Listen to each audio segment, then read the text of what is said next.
Warriors. Like, you know when the money dispenser just, like the change just comes out.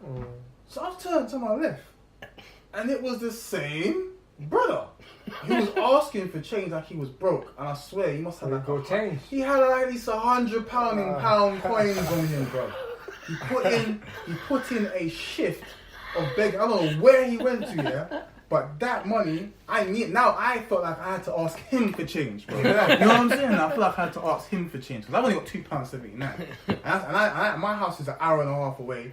Like, all I can do is get what?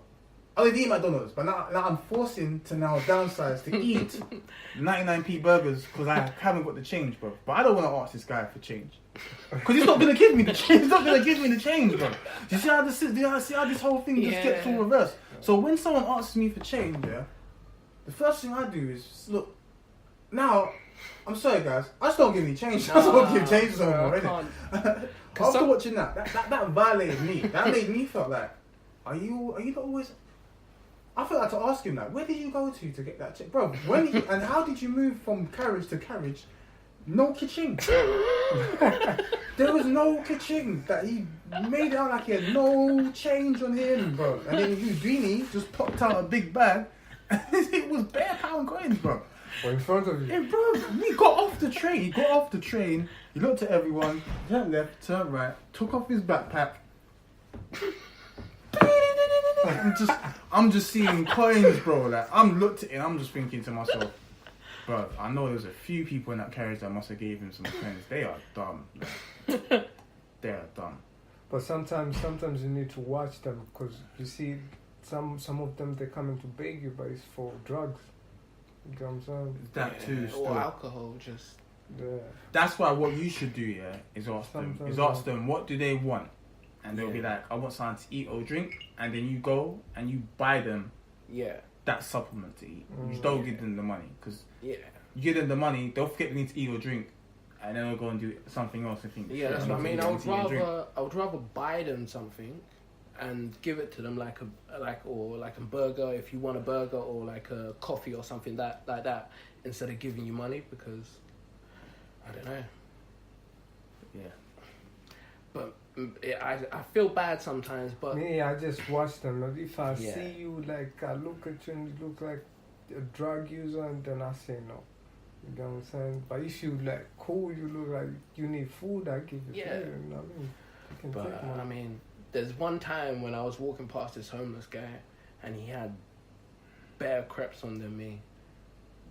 Like, not to say that I had bad crepes on, but he had like top of the range Nikes. I don't know about trainers and that, but he had like better trainers than me. And I walked past him, looked down on my trainers, and looked at his, and I was like, how, where did you find those? Fresh pair, brand new trainers on his crepe. And he was there outside the, where was he? Outside the fucking, what was it? Petrol station. I was outside the petrol station begging, fresh, clean trainers. And I walked past, I was like, bruv, you, and he had change in his cup as well. And I was like, didn't these guys notice? Do you remember fucking Luke from drama school? Yeah. Let's tell the story, So fucking Luke. I don't even get it, bro. I don't even get this story, bro. This story's been told for like 3 years. Oh, this is the funniest story, bro. I still don't even get how you even allowed this to happen, bro. So Luke, what happened? So basically, Luke must have been. It was before drama school, and there was like a McDonald's right around the corner from Identity Drama School. So like he was in the McDonald's, he was getting food. But for some reason, he didn't have a wallet, and he had his money in his sock. Or in the socks. Or inside the shoes, like in socks. Yeah, he had his money in his sock. So he's walked out at McDonald's, but he's walked out at McDonald's, and this is what I don't get. He said his shoes were untied, so I was like, alright, cool. So he took his shoes out. To untie it, but he took his money out of the sock and put it on the floor. next to where he's tying his shoes, and a homeless person ran and grabbed his change and just ducked. No, that's not. Nah, bro. That's not what happened, bro. This is what happened. He's gone into his sock. Obviously, he's taken off his shoes. He's gone into his socks to get his money out. The homeless guy ran up and stole his trainers. Oh. He had his money. What, the one pair? Like both of them. I don't know how he got Why both. You take both pairs of trainers. It was So either he walked both. into ID with socks. He was in his Yeah, socks. he was in his socks. Don't you remember? My homeless guy took both pairs of his trainers. I don't know why he had both shoes off, but he had his money in his socket. Homeless guy took both pairs of his trainers. That's crazy. And run off. And he didn't. Maybe that's the same thing. The homeless guy you saw begging with the new trainers.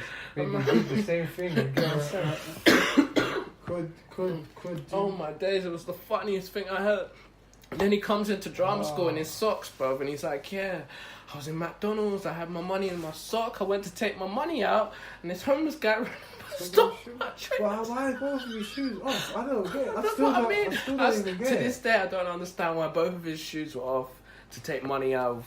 Why I assume was probably in one sock. Do you know why I said I didn't even get it? Because I knew the homeless person took something from him, but I just didn't understand how you allowed him to get in that space to take it. Like, whoa, where are you at, bro? Hey, Luke, shut me up, man. Luke, Yeah, Luke. same number, man. Hit me up, bro. Luke's my guy, but still, I don't understand why he never had a wallet, why his money was in his sock, why he had both pairs of his shoes off when he was getting his money out of his sock. I don't get it, but it happened. It's real life, guys. Shit happens. Shit happens, yeah. But let's go on to the next story, right? You got to work with it.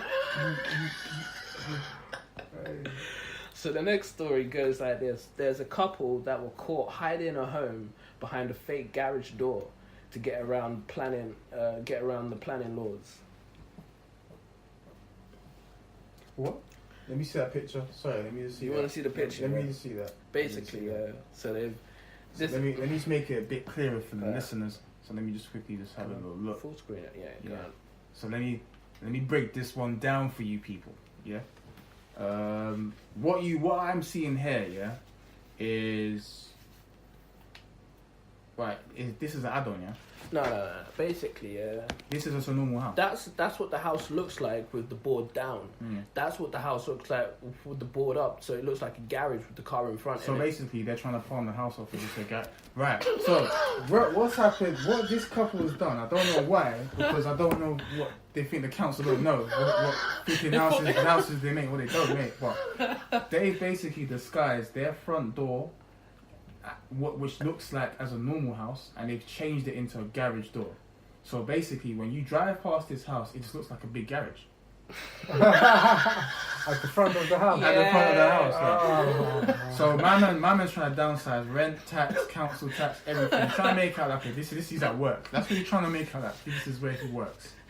So it's pretty dumb, people. Like I don't even know what's going on. I hope the council taxes the life out of these bitches. for sure. Bro. I got the context. So wait, let me. You can read it if you want. Oh yeah, let me read it out. Let me read this one. Is it just this head? Yeah, that one there. Right. I think Which one? The second bullet point down is the first. Okay. One. A couple have been fined after using a fake garage door and a high fence to hide a small secret home from the council. I'm just looking at the names, people. But I'm not trying to draw any propaganda here. But I'm just saying what the names are. It is Rita Hezalala and Hamdi Al Mazari. Clearly not British people.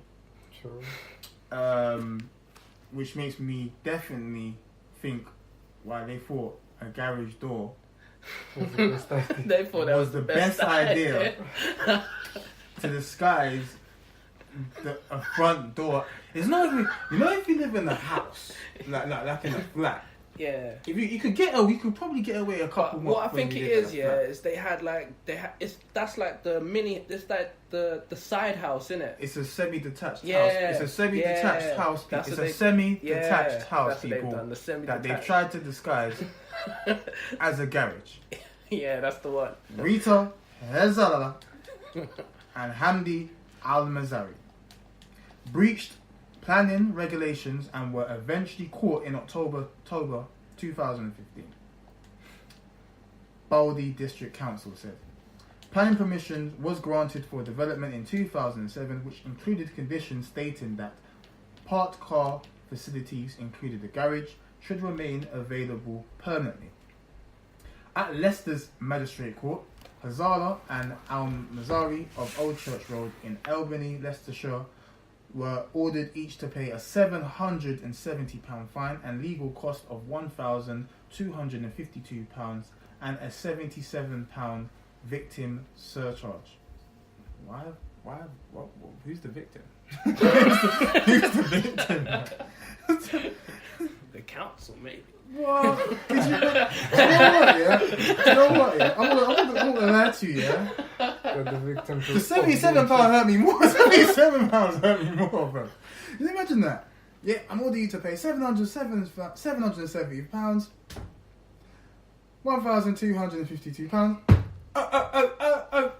and 77 victim surcharge. They were like, who's the victim? Who's the victim? Yeah. Lars, did I say anything? Whose court is it? Alright, now go on and pay.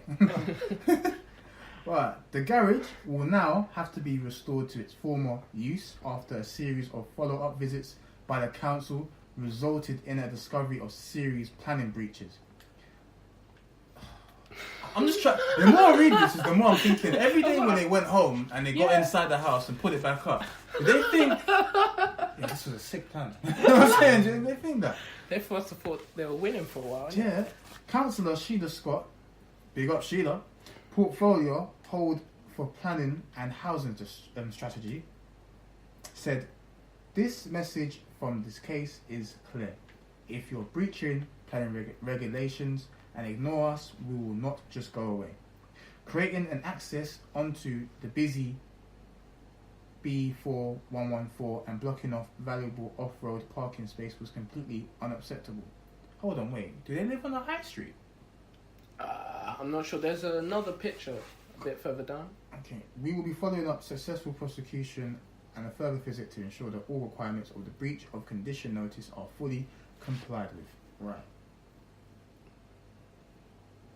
So that's what it looks like when it was down, you know. Do you know what? Now I'm looking at it, yeah? Now I'm actually looking at it, yeah? It's kind of smart. Yo, hold on. It's a small house, though, bro. Yeah. Like, it is a small house, people. So Yeah, it is a that's what I small mean, house. So to be honest, yeah, it's not that dumb, Yeah. but what? Did they just fall with the back of the house? They're trying to palm it off as the back of the house. Like, the house is actually small. It is it's kind of like a small house, people. Yeah, but it was probably a garage to begin with. It probably was a garage and to begin with. they converted it into like a small house. Like a small one-bedroom house. They probably rented it out or something like that. Yeah. But why would they want to cheat? Like, he's like, do you know what? Yeah? Shame on yourselves. I'm just realising where they're living. That's Leicester. Yeah. They're probably paying like about £200-300 rent. They're trying to pay £150 and we'll send the rest of the money back home. Probably. Oh. Yo, hold on. Do you see like the door, yeah? Yeah. There is this thing here. That's like a gate. No, the thing on the floor. Yeah. That's like a gate. That's that. Like that's that. When, Look. do you know? Click on it. Yeah. See that thing there? That's what That's what. They just basically covered the front door. So they're taking the gate to No, cover. it's not. Yeah. Let's just put it up. If they put it up, that's So basically, but I'm thinking to myself. I But thought I'm thinking to myself. made it like No. proper, like, But I'm thinking to myself, oh. bro. Do you know how much noise that'll make at night? And do you know how much people are looking at? Oh God, they're really making a garage door as a front door. You know? Yeah. Let's just call them. That's fucked up. Yeah. So how you do it? You neighbors come. That's what I mean. I don't know how they did it, You man. got to take I out don't this know. gate Bro. before you open the door. Yeah, I have no idea, man. But I just thought it was hilarious. to be honest. I just found it flipping funny that they. So it must be the back.